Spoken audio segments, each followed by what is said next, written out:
তুমি? আমি আমি এক রাজকুমারী।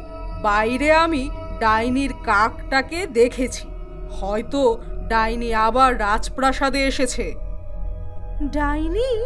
তার মানে?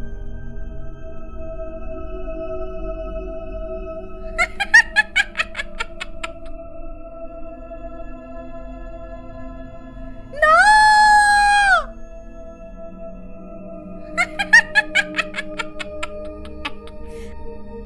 এ কি হয়ে গেল আমার সন্তানের? এ কি হলো? বিক্রম, বাবা, মা, এ কি হলো?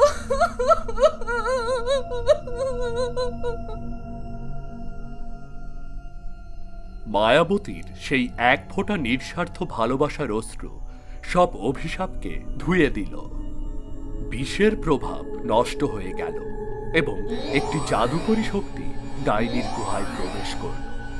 ডাইনির জাদু তার নিজের দিকেই ফিরে গেল এবং সে চিৎকার করতে করতে একটি কুৎসিত পাথুরে মূর্তিতে পরিণত হল।